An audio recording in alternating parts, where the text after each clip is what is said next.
नमस्कार मित्रांनो, आशा करतो की तुम्ही सगळे मजेत आहात. तर आता परत आपण पुन्हा मी तुमच्या भेटीस आलेलो एक नवीन कविता घेऊन. तर मागच्या कवितेचाच संदर्भ घेऊन आता पुढची कविता मी बनवलेली आहे. तर कवितेचं शीर्षक आहे माझ्या श्रमाचे झाले चीज. तर आपण कवितेला सुरुवात करूया. आज सोनियाचे क्षण हे सारे, कारण हे आभाळ माझ्या रानात आले. आज सोनियाचे क्षण हे सारे, कारण आभाळ हे माझ्या रानात आले. सोन्यासारखे पीक हे माझे, मला पैसा अडका देऊन गेले. माझ्या प्रत्येक श्रमाचे आज चीज झाले.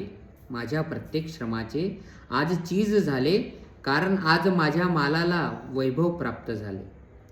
आनंदाच्या प्रत्येक क्षणाचा हा आसमंत साक्षीदार होतोय.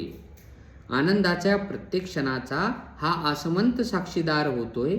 जसे माझ्या श्रमांची जणू तो साक्ष देतोय. जसे माझ्या श्रमांची जणू तो साक्ष देतोय. जीवन आणि मरणातील प्रवास आहे शेती आणि शेतकरी. लक्षात घ्या मित्रांनो, जीवन आणि मरणातील प्रवास आहे शेती आणि शेतकरी. संसारात त्याच्या कधी क्षणिक आनंद तर कधी दुःखांचा डोंगर तो सर करी.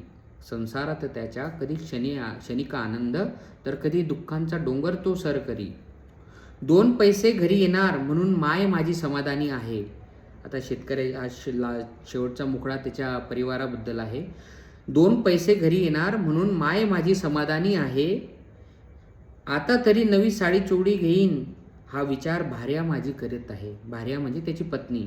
तर 2 पैसे घरी येणार म्हणून माय माझी समाधानी आहे. आता तरी नवी साडी चोळी घेईन हा विचार भार्या माझी करत आहे. तर तो विचार करा मित्रांनो की कसं शेतकऱ्याचं जीवन असतं. असंख्य असे विचार त्याच्या मनात काहूर माजवत असतात. जेव्हा फक्त एक आनंदाचा क्षण, तो म्हणजे काय की त्याच्या मालाला एक चांगला भाव प्राप्त होतो. तर हा एक छोटासा क्षण त्याच्या आनंदात किती असंख्य असे आनंदाचे झरे पाझरवून टाकतो.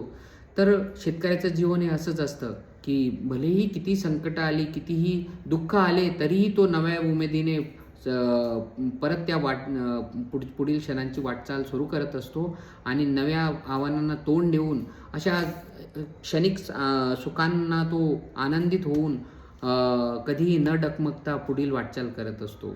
तर मी आशा करतो की तुम्हाला ही कविता आवडली असेल.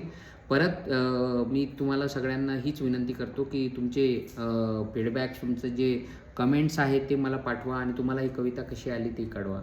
नमस्कार.